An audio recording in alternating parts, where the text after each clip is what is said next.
जय जय श्री राधे, जय जय श्री राधे श्याम। मेरी भोरी किशोरी परिवार के समस्त भक्तजनों को मेरा प्यार भरा राधे राधे।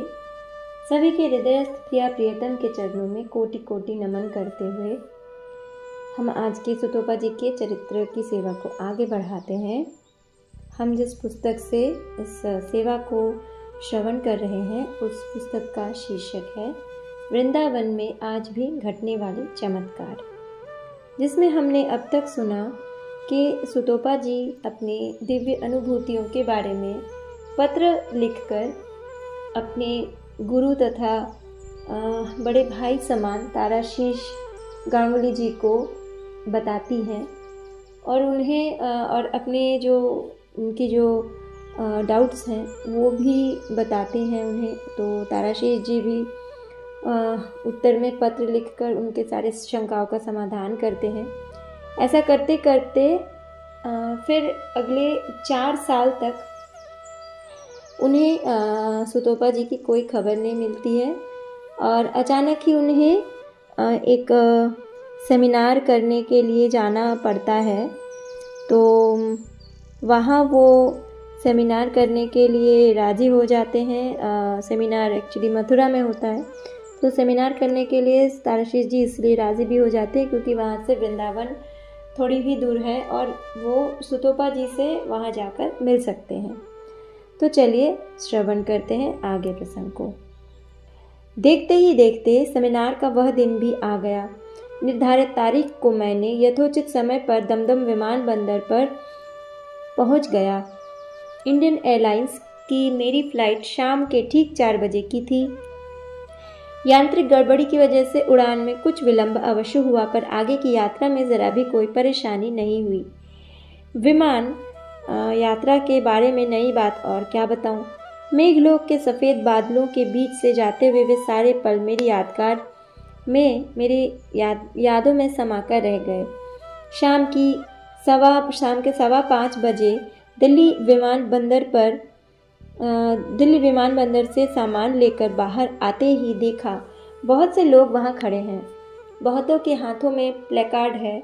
शायद इसे कहने की ज़रूरत नहीं कि अधिकतर अनजान लोगों को रिसीव करने के लिए हाथों में उन प्लेकार्डों पर उन सारे व्यक्तियों के नाम लिखे हुए हैं। मुझे याद आया कि राम रतन जी ने कहा था कि मुझे विमान बंदर से रिसीव करने के लिए उनका ड्राइवर आएगा और वह मेरा परिचित होगा। यह तो जानी मानी बात है, इसीलिए मैं उन प्लेकार्ड को गौर से देखने लगा। अगर उनमें से किसी पर मेरा नाम लिखा हो तो गनीमत है कि अधिक देर तक मुझे आंखों का ऐसा व्यायाम नहीं करना पड़ा। बस तभी एक प्लेकार्ड पर लिखा हुआ दिखाई दिया, writer Tarashish Gangopadhyay, please come here. सफ़ेद वर्दी पहने एक सुदर्शन सा युवक प्लेकार्ड थामे खड़ा था। वह काफी तंदुरुस्त लग रहा था, साथ ही उसका मुख भी आकर्षक था। प्लेकार्ड की लिखाई और सफ़ेद वर्दी देखकर मुझे समझने में देर न लगी कि इसको ही राम रतन जी ने मुझे ले जाने के लिए भेजा है। उससे जाकर मिला और समझ गया कि मेरा अंदाज़ा बिल्कुल सही था। वह राम रतन जी का ड्राइवर ही था, तरुण सरदेसाई। वह मेरी ही लिए यहाँ आया था। मुझसे मिलकर उसके इंतज़ार की घड़ी भी खत्म हुई। बाद में मेरा सूटकेस उठाते हुए बोला, विमानबंदर के बाहर पार्किंग में गाड़ी खड़ी है, अब वही जाना है। तरुण जिधर की ओर जाने लगा, मैं उसके पीछे हो लिया, पर ठीक उसी पल एक बड़ी अजीब सी घटना घट गई। मैं विमानबंदर के प्रवेश द्वार से निकलकर पार्किंग में खड़ी हुई गाड़ी की ओर जाने ही वाला था कि तभी मेरे कानों में एक बालक की सुरीली मीठी सी आवाज़ आई, वृंदावन जा रहे हो? मैंने मुड़कर देखा, एक 9-10 साल का छोटा सा बालक मेरे सामने खड़ा था। उसका सांवला रंग और बड़ी बड़ी आंखें थी। होठों पर बिखरती हुई मंद मंद मुस्कान थी। उसने एक पीला कुर्ता और सफ़ेद धोती पहन रखी थी। जय हो। इतने छोटे से बालक के मुख से ऐसा प्रश्न सुनकर मैं चकित रह गया। मेरे वृंदावन जाने के बारे में उसे कैसे मालूम? यह बात तो सिर्फ राम रतन जी और मेरे सिवा किसी और को मालूम ही नहीं। उसके पहनावे से तो ऐसा नहीं लगता कि वह राम रतन जी का परिचित कोई होगा। फिर दूसरे ही पल लगा कि हो न हो वह बालक अवश्य ही तरुण को पहचानता होगा कि तरुण मथुरा के इस सेमिनार से जुड़ा हुआ है। यही कारण होगा कि तरुण के साथ मुझे देखकर वह समझ गया कि मैं मथुरा जाने के लिए आया हूँ। जब मथुरा जा ही रहा हूँ तो वृंदावन जाऊंगा ही। इसका अंदाज़ा तो चाहे कोई भी लगा सकता है। मैं वृंदावन जा रहा हूँ या नहीं, इसमें इसका क्या लेना देना। यही प्रश्न मैं उससे पूछने ही वाला था, पर मैं कुछ पूछता इससे पहले ही मेरे हाथ में एक छोटी सी पर्ची देते हुए वह बालक बोल उठा, इसे रख लो, तुम्हें इसकी ज़रूरत पड़ेगी। फिर मुस्कुराते हुए भागकर पलक झपकते ही न जाने उस हवाई अड्डे की भीड़ में कहाँ खो गया। जय हो, जय जय श्री राधे। प्रसंग का अगला भाग अगले ऑडियो में सुनते हैं। मैं इस घटना की आकस्मिकता से हैरान हो गया। कौन है ये बालक? मेरे हाथ में इस तरह पर्ची क्यों देकर गया और देकर फौरन वह भागते हुए भीड़ में क्यों खो गया? यह सारी घटनाएं इतनी जल्दी घटी कि मुझे उससे कुछ पूछने का मौका ही नहीं मिला। इस बीच तरुण निर्धारित गाड़ी के सामने पहुंच चुका था। लाल रंग की मारुति ज़ेन देखने में काफ़ी खूबसूरत। तरुण ने मेरे लिए पीछे की सीट का दरवाज़ा खोल दिया। मैं ज़रा भी देर किए बिना झटपट गाड़ी में बैठ गया। गाड़ी एयर कंडीशन थी। समझते देर न लगी कि मुझे दिल्ली से मथुरा जाने में कोई तकलीफ न हो, इसीलिए राम रतन जी ने ऐसी एयर कंडीशन गाड़ी भेजी है। तरुण ने गाड़ी का इंजन चालू किया। दिल्ली से मथुरा की मेरी यात्रा शुरू हो गई। गाड़ी जब चलने लगी तो मैंने धीरे से वह पर्ची खोली। उस पर हिंदी में एक पता लिखा हुआ था। मैं ठीक से पढ़ भी न पाया, पर उसमें से मुश्किल से बस एक ही शब्द किसी प्रकार पढ़ पाया। वह था कुंज गली। इस शब्द से यह समझा कि हो न हो बालक ने मुझे वृंदावन का कोई पता दिया है। पर मैं बहुत कोशिशों के बावजूद भी यह न समझ सका कि आखिर क्यों मुझे उसने यह पता दिया। एक बार सोचा कि तरुण से उस बालक के बारे में पूछूं। दूसरे ही क्षण मुझे ये लगा कि तरुण को पूछने से क्या होगा। बालक जब मेरे सामने आया था तो तरुण काफी आगे जा चुका था, इसलिए उसने तो बालक को देखा भी नहीं। इसी कारण बालक का आविर्भाव था तथा उसकी दी हुई पर्ची के विषय में तरुण से पूछने से कोई लाभ नहीं होगा। जब दिमाग में कोई घटना राज बनकर रह जाए तब सिर्फ अंदाज़ा लगा लेने के सिवा और कोई चारा नहीं रह जाता। मेरे साथ भी यही हुआ। मुझे लगा कि हो सकता है बालक वृंदावन के किसी होटल या धर्मशाला का एजेंट होगा, तभी तो मुझे वह पर्ची दे गया ताकि वृंदावन जाकर उसी स्थान पर ठहरूं। इस विचार से मैंने मन ही मन हंस दिया। अब की बार तो पूरी तरह से मैं राम रतन जी का मेहमान हूँ। मेरे रहने और खाने पीने की सारी जिम्मेदारी उनकी है। इस कारण यह पर्ची मेरे किसी काम की नहीं होगी। फिजूल की चीज़ें इकट्ठा करना मेरी आदत के खिलाफ है। यह पर्ची भी वैसे ही है, इसीलिए उसे मोड़कर अपने जवाहर कोट के जेब में रख दिया कि मौका मिलते ही इसे फेंक दूंगा। मैं इसे अभी गाड़ी की खिड़की से बाहर फेंक सकता हूँ, पर एक तो गाड़ी एयर कंडीशनड है और उसकी खिड़की का शीशा उतारने के लिए मुझे तरुण को कहना पड़ेगा, जो बड़ी ही तेज रफ्तार से हाईवे के ऊपर गाड़ी चला रहा था। इस हालत में उसे परेशान करना ठीक नहीं है। इसी ख्याल से मैंने वह पर्ची अपने जवाहर कोट के जेब में रख दी। ठाकुर श्री रामकृष्ण कहते थे, जिसे रखोगे वही तुमको रखेगा। परंतु जिस पर्ची को मैंने बेकार की चीज़ समझकर रख छोड़ा था और न जाने क्यों उसे फेंकना भी भूल गया, मेरे लिए वही भूल वरदान साबित हुई। मैंने उस पल कभी सोचा भी न था कि वह पर्ची मेरे लिए इतनी काम की चीज़ साबित होगी। अब तो ऐसा ही लगता है कि इंसान की जिंदगी में भूलने की भी बड़ी आवश्यकता है। उस दिन उस पर्ची को फेंकने का फैसला करके भी यदि मैं भूल न जाता तो शायद मेरी यह रचना अधूरी रह जाती। जय हो। आगे सुनते हैं। दिल्ली हवाई अड्डे से मथुरा के होटल मानसरोवर पैलेस में पहुंचते पहुंचते रात हो चुकी थी। इस होटल के सभी एसी कमरे को राम रतन जी ने अपने मेहमानों के लिए बुक करवा लिया था। मुझे तीसरी मंजिल के कोने का एक कमरा दिया गया था। कमरा काफ़ी अच्छा था। अगले 2 दिनों तक मुझे वहीं रुकना था। सही समय पर रात को भोजन मेरे कमरे में भिजवा दिया गया। पूर्ण रूप से शाकाहारी भोजन था। मैंने बड़े तृप्त होकर उसे पाया। इस बीच राम रतन जी ने फ़ोन पर मेरी खैरियत वगैरह पूछा। साथ ही यह भी बताया कि मैं कल सुबह 9 बजे तक तैयार रहूं। 9:15 बजे तरुण आकर मुझे सेमिनार में पहुंचा देगा। अतः राम रतन जी की बात रखने के लिए मैं जल्दी सो गया। वैसे कलकत्ते में तो लिखते रहने की खातिर मैं आधी आधी रात तक जागता रहता हूँ, पर कल तो मुझे उस विशाल सेमिनार में सभापति का दायित्व निभाना है, इसीलिए और देर न करते हुए सो गया। इतनी दूर का सफ़र तय करते हुए काफ़ी थक भी गया था, इसीलिए फौरन नींद आ गई। इतवार को जल्दी उठा और नहा धोकर तैयार हो गया। तरुण भी अपने मालिक की इज्जत रखने के लिए ठीक 9:15 बजे गाड़ी लेकर होटल में आ चुका था। फिर तो वहां से सेमिनार के लिए हम रवाना हो गए।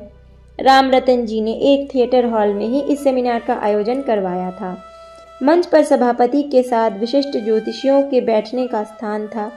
वहां मेरे अलावा भारत के दूसरे प्रांतों से आए हुए ज्योतिषीगण भी थे। इनमें से कामाख्या तीर्थ के श्री सूर्य शास्त्री जी, अरुणाचल के डॉक्टर नेगी, कश्मीर के इरफान कुरैशी के नाम गिने जा सकते हैं। इनमें से कई योग ज्योतिष के विद्वान, कई वास्तुशास्त्र विद्या में पारंगत, कोई सनातन पद्धति से कुंडली गणना में विशेषज्ञ और कोई तो हस्तरेखा विशारद हैं। जय जय श्री राधे।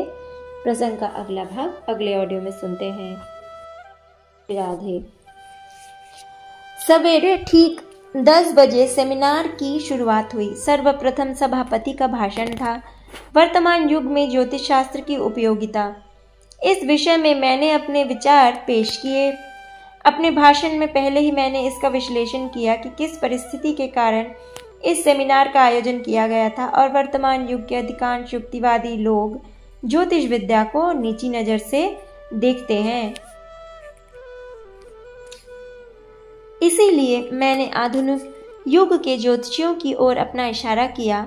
इनमें से कोई भी ज्योतिष शास्त्र को जानने का प्रयास ही नहीं करते। भृगु, पराशर, जैमिनी या वर्तमान के कृष्णमूर्ति रमन के सिद्धांतों के बारे में जरा भी नहीं पढ़ते। केवल सस्ते ज्योतिष विद्या की पुस्तकों को पढ़कर अपने नाम का साइन बोर्ड टांग कर बैठ जाते हैं। और जिनकी जान पहचान बड़े लोगों से हैं, वे सब के सब तो इंस्टीट्यूट ऑफ एस्ट्रोलॉजी खोलकर बैठ जाते हैं।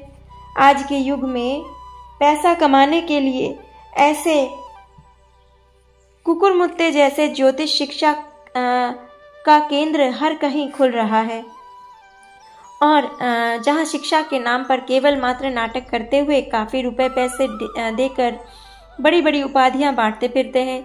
इन सारे इंस्टीट्यूटों के शिक्षकों की पूंजी विद्या नहीं, केवल भड़कीले इश्तिहार ही सब कुछ हैं। उन इश्तिहारों को देखकर भोले भाले लोग सांसारिक समस्याओं से जर्जरित होकर जब इन ज्योतिषियों के पास जाते हैं तो वे इनको लूट लेते हैं। शांति, मंगल, राहु, केतु का भय दिखाकर महंगे महंगे तावीज, कवच और रत्न आदि धारण करने पर विवश करते हैं, पर उनकी प्रयोग विधि भी इन्हें ठीक से नहीं आती। किसी लिए कौन सा रत्न कब देना चाहिए इसका न्यूनतम ज्ञान भी इन अल्प विद्याधारी प्रतारक ज्योतिषियों को नहीं होता। इस कारण उनके द्वारा दिए गए उन सब तावीज, कवच या रत्न से साधारण मनुष्य को कोई लाभ नहीं मिलता। इसलिए बार बार उनके द्वारा प्रताड़ित होते होते साधारण मनुष्यों का विश्वास ज्योतिष शास्त्रों से उठ चुका है। यही कारण है कि इस विराट शास्त्र की आज ऐसी दुर्दशा हो चुकी है। इस ज्योतिष शास्त्र को पुनः समाज में स्थापित यथोचित रूप से प्रतिष्ठित करने के लिए सबसे पहले इन पाखंडियों को इस ज्योतिष के प्रांगण से विताड़ित करना होगा। केवल मात्र ज्योतिषियों के एक बड़े समूह को पाखंड के कारण ज्योतिष शास्त्र पर इस प्रकार का आक्रमण कदापि उचित नहीं। ज्योतिष शास्त्र तो बिल्कुल गणित के समान है। जो लोग इस शास्त्र का वास्तविक रूप से अध्ययन तथा अभ्यास करेंगे, सूक्ष्म रूप से हर एक सूत्र को ध्यान में रखते हुए उस विषय की गणना करेंगे, उनकी गणना बिल्कुल सही होगी, इसमें कोई संशय नहीं है। जिस प्रकार से गणित की परीक्षा में केवल मात्र मेधावी छात्र ही सफलता प्राप्त करते हैं, उसी प्रकार ज्योतिष शास्त्र में भी जो लोग इसका अध्ययन तथा अनुशीलन ध्यान पूर्वक करते हैं, केवल उनकी गणना बिल्कुल सही होती है।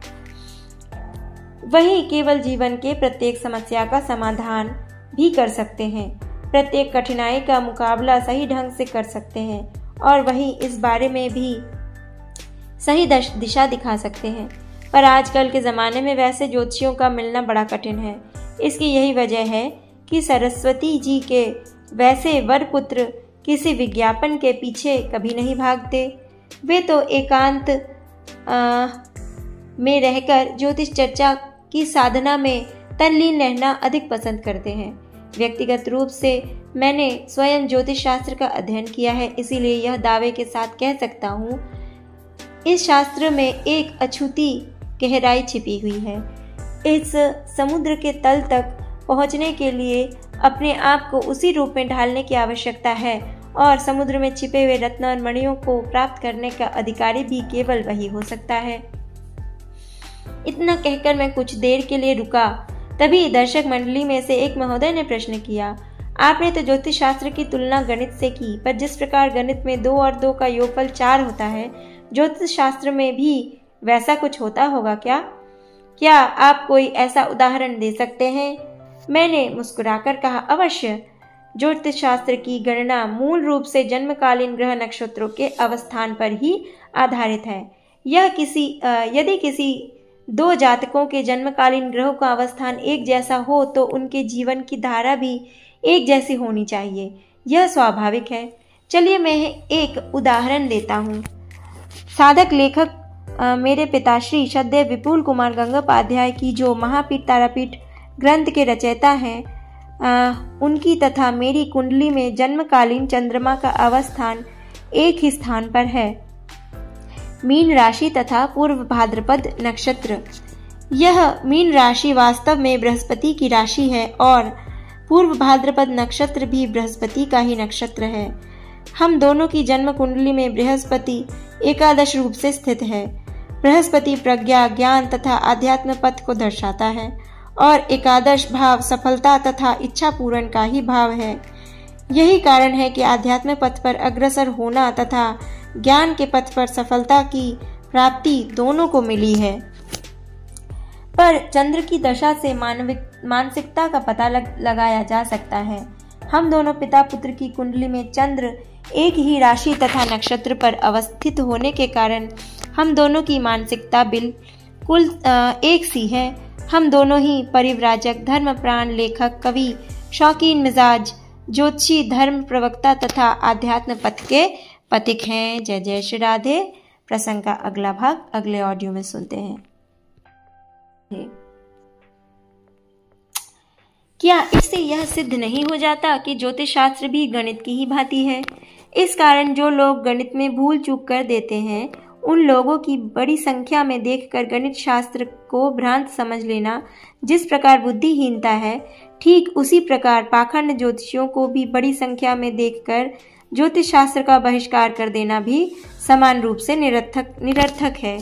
व्यक्तिगत रूप से सबसे मेरा अनुरोध यही है कि इस सुप्राचीन शास्त्र का बहिष्कार करने से पूर्व इसके अंदर गंभीरता से प्रवेश करने का प्रयास करें, इसे समझने का प्रयत्न करें। फिर आप देखेंगे कि मेरी तरह आप भी इसे अपनाने लगेंगे, इसके यथार्थ रस का आस्वादन कर पाएंगे। इसके पश्चात लगभग 1 घंटे तक ज्योतिष शास्त्र के एकदम सही गणनाओं के बारे में उस सभा में पधारे हुए लोगों से चर्चा होती रही। शायद मेरे विचार तथा भाषण सबको अच्छे लग रहे होंगे। भाषण के अंत में देखा कि सारी सभा खड़ी होकर हर्षित होते हुए करतल ध्वनि से मेरा स्वागत कर रही है।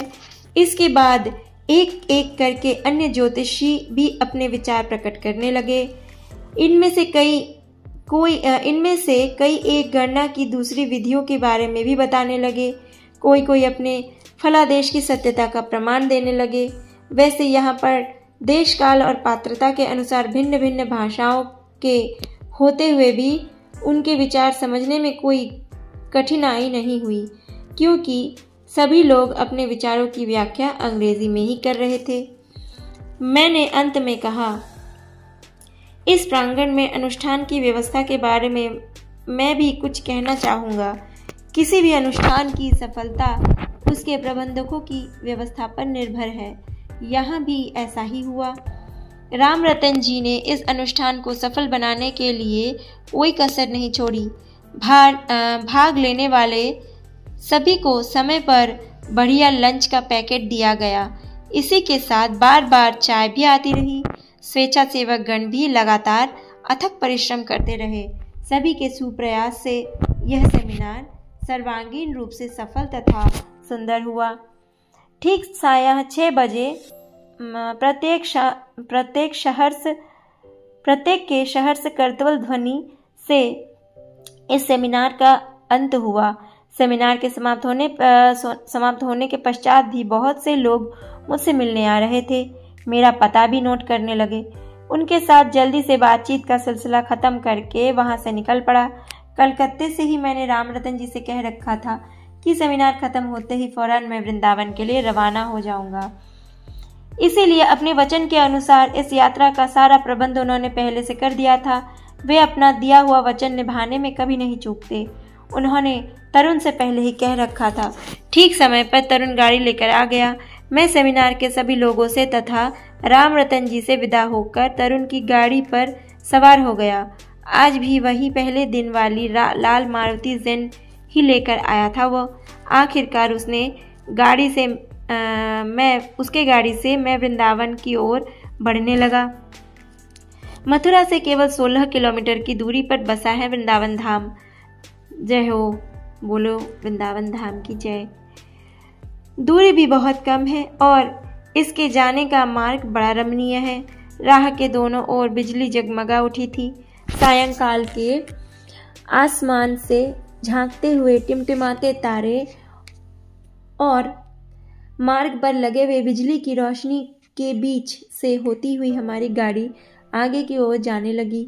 मथुरा से वृंदावन जाते जाते अचानक मेरे दिमाग में वही यादें आने लगी जब मैं यहाँ पहली बार आया था।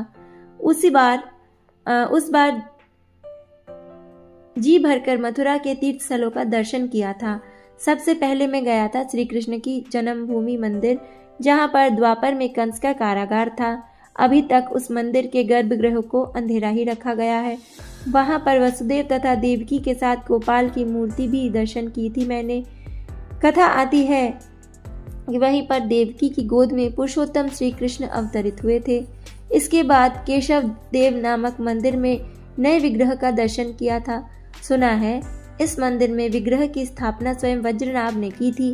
वैसे औरंगजेब के आक्रमण के समय उस विग्रह को कानपुर के अरेया तहसील के रसधान नामक गांव में ले जाया गया था। आज भी वह प्राचीन विग्रह वहीं पर है। कंस के इष्ट देव भूतेश्वर महादेव का मंदिर, जो कि मथुरा के क्षेत्रपाल भूतेश्वर महादेव की इस लिंग मूर्ति की स्थापना भी वज्रनाभ ने की थी। गतश्रम नारायण मंदिर तथा विश्राम घाट, जो कि कंस का वध करने के पश्चात जिस घाट पर बैठकर श्री कृष्ण ने विश्राम लिया था। द्वारकाधीश का मंदिर, जो कि ग्वालियर स्टेट के खजांची गोकुलदास पारेख ने अपनी मनोकामना पूर्ति के पश्चात इस मंदिर का निर्माण कराया था। गोवर्धन नाथ मंदिर, यह मंदिर काशी के स्वामी रामानंद के शिष्य कोल स्वामी की साधना स्थली थी।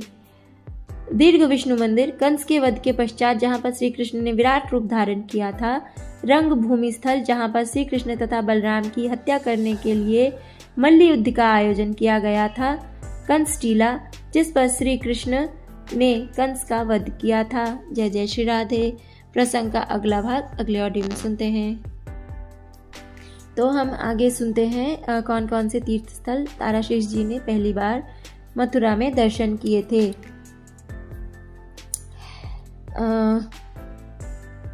नागटीला, जहां पर सर्प दर्शन के द्वारा अपने पिता की मृत्यु का बदला लेने के लिए जन्मेजय ने सर्पमेध यज्ञ किया था।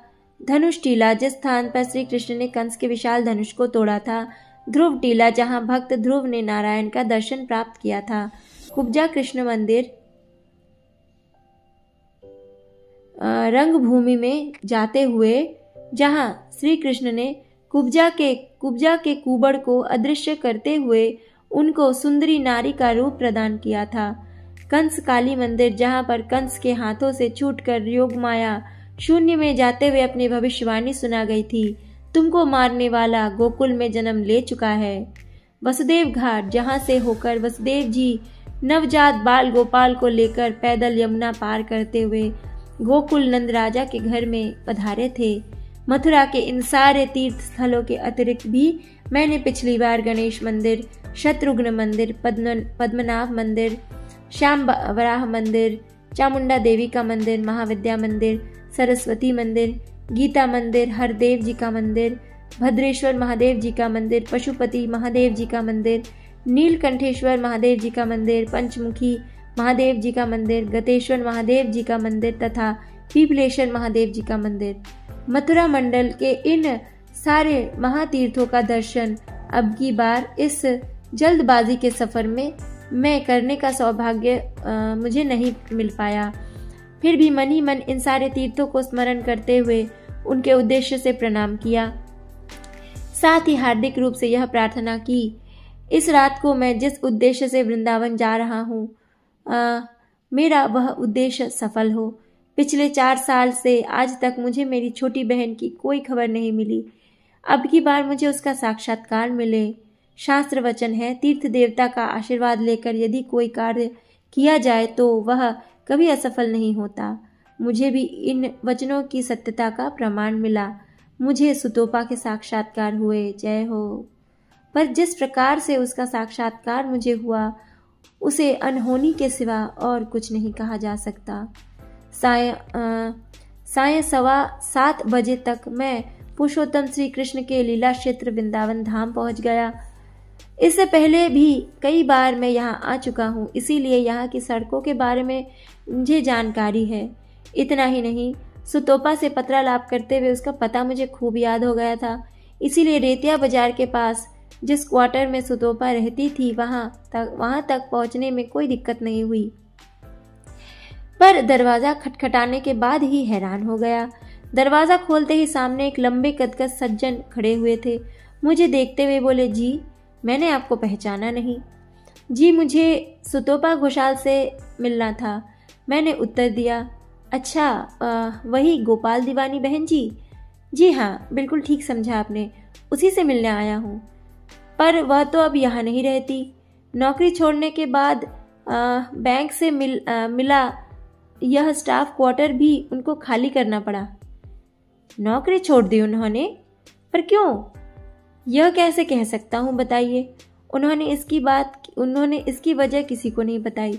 अगर कोई खुद ब खुद नौकरी छोड़ दे तो वह बैंक अथॉरिटी उसकी वजह नहीं देखती। पर हमारे बैंक की एक कलीग से उनकी जो हालत सुनने में आई है, उससे तो लगता है कि नौकरी छोड़ने का फैसला उनके जीवन की एक बड़ी भारी भूल थी। जी ऐसा क्यों कह रहे हैं? क्योंकि आज से 3 साल पहले नौकरी छोड़ने के बाद ही एक मोटर दुर्घटना से उन्हें सख्त चोट आई थी। करीब महीने भर तक उनको अस्पताल में रुकना पड़ा। उस हादसे में उनकी आंखों की रोशनी चली गई। वह तो हमारे बैंक में कैशियर थी और एक कैशियर के लिए आंखों की सख्त ज़रूरत होती है। इसीलिए यदि वह पहले से नौकरी में अपना त्यागपत्र न देती तो बैंक उनको वॉलेंटरी रिटायरमेंट देने पर मजबूर हो जाता। उस हालत में कम से कम उन्हें पेंशन तो मिलता ही रहता, उनके लिए आर्थिक सुरक्षा भी बनी रहती। पर उनके इस हठीले सिद्धांत की वजह से उनको तो वह सब कुछ नहीं मिला। इसके साथ ही उनको यह क्वार्टर भी खाली करना पड़ा। मैं तो उनके उसी पद पर नियुक्त हुआ हूँ। उन सज्जन से सुतोपा की ऐसी हालत के बारे में जानकर मैं थोड़ा चौंक उठा। दुर्घटना से पहले ही सुतोपा ने नौकरी छोड़ दी। पर क्यों? जो लड़की परदेश में सिर्फ नौकरी के भरोसे रहती थी, उसने अचानक नौकरी क्यों छोड़ दी? वह भी ऐसी नौकरी जिससे उसके जीवन भर की सुरक्षा जुड़ी हुई थी, और नौकरी छोड़ते ही ऐसी दुर्घटना।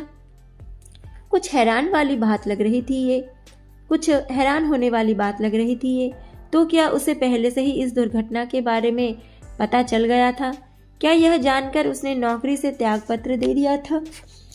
क्या इसके पीछे भी उसके वही गोपाल की कोई लीला छिपी हुई थी? जो लोग गोपाल को ही सब कुछ मान लेते हैं, उनके साथ तो ऐसी न जाने कितनी लीलाएं वो करते हैं। पहले भक्त की परीक्षा लेने के लिए संकटों के अंधेरे में डाल देते हैं। यदि तब भी भक्त केवल उन्हीं के सहारे जीने लगे, फिर उस अंधेरे से निकालने के लिए उनको प्रकाश भी दिखाते हैं। क्या यहाँ भी ऐसा ही कुछ हुआ? जय जय श्री राधे। प्रसंग का अगला भाग हम अगले ऑडियो में सुनते हैं। जय जय श्री राधे। चलिए प्रसंग को आगे बढ़ाते हैं। पर इसका जवाब तो केवल सुतोपा के पास है। जब तक सुतोपा से मेरी मुलाकात न हो पाए, तब तक इस बात की पूरी जानकारी नहीं मिल सकती। जिस प्रकार यह नहीं जान सकता कि अंधेरे के संकट से निकलने की रोशनी उसे मिली या नहीं। यदि न मिली हो तो उसके लिए कुछ मदद करने का मौका मुझे मिल सकता है, पर सबसे पहले मुझे उसका पता चाहिए। मैंने उन सज्जन से पूछा, आप सुतोपा कहाँ है, क्या आप बता सकते हैं?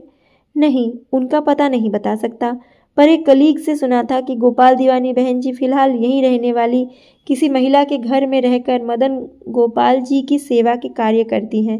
शायद उनका घर कुंज गली में है। क्या आप मुझे उन कलीग का पता बता सकते हैं? जी बता सकता हूँ, पर वह तो अभी वृंदावन में नहीं है। अपने पति और पुत्र के साथ 15 दिनों के लिए दक्षिण भारत घूमने गई हुई है। उनको गए हुए अभी 5 दिन ही हुए हैं। लौटने में तो उन्हें अभी 10 दिन और लगेंगे। क्या आपके पास उनका मोबाइल नंबर है? मैंने पूछा। जी नहीं, हमारे इधर तो मोबाइल का अभी तक इतना प्रचलन नहीं। फिर तो हो गया काम। तब तो सुतोपा का पता मिलने की कोई उम्मीद नहीं रही। इन महोदय के कलीग अगर 10 दिन बाद लौटेंगे तो मुझे तो अभी सुतोपा से मिलना था। इसका क्या होगा? मैं तो कल ही कलकत्ते लौटने वाला हूँ। फिर भी अगर कभी आइंदा कोई ज़रूरत हुई, इसी विचार से मैंने उनके कलीग का पता लिख लिया। इन महोदय ने बताया कि कलीग दूसरी और कोई नहीं, यह तो वही प्रज्ञा सामंत है। सुतोपा के आखिरी खत में जिनका नाम उसने लिखा था वही प्रज्ञा दीदी। मैं उन्हें अपना आभार जताकर गाड़ी में लौट आया। तरुण से कुंज गली की ओर जाने के लिए कहा। कुंज गली में ही सुतोपा है। तरुण सुनते ही बोला, लेकिन कुंज गली कोई छोटी मोटी जगह तो है नहीं। वहां से किसी को ढूंढ निकालना बहुत ही मुश्किल काम है।